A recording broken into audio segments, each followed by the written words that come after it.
Apple has raised prices on multiple Mac and iPad models after an extraordinary surge in memory and storage costs tied to AI data center demand. Memory suppliers are prioritizing high bandwidth orders for AI servers, reducing consumer supply, while Cook is renegotiating contracts and securing priority allocations. Consumers will pay more, and Apple will shift product mixes toward higher margin, larger storage configurations. Margins and device prices will remain elevated through the next buying cycle. Kevin Warsh has taken the helm at the Federal Reserve, while inflation remains above the 2% goal, and markets are split on the next move.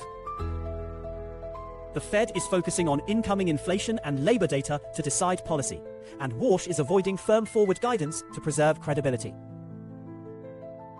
This will force households and investors to plan for two outcomes: higher borrowing costs if the Fed tightens, or slower disinflation and sticky prices if it holds.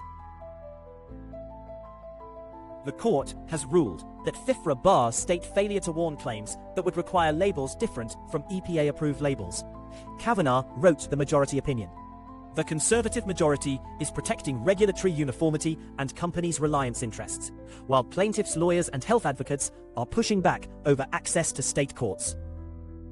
This will cut many Roundup suits short, strengthen manufacturer leverage in settlements, and force plaintiffs and lawmakers to pursue non-label claims or statutory changes. John Bolton has pleaded guilty to illegally retaining classified documents and accepted fines, debriefing, and forfeiture of his federal pension. The plea is changing his role. He is losing the posture of the defiant truth teller and is facing legal limits on speaking and consulting about classified matters.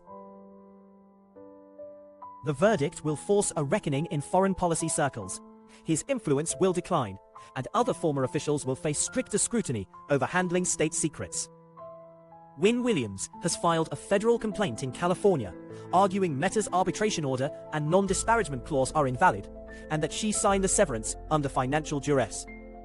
The courts are weighing how private arbitration and gag clauses are limiting whistleblowers, while companies are defending secrecy as contract enforcement.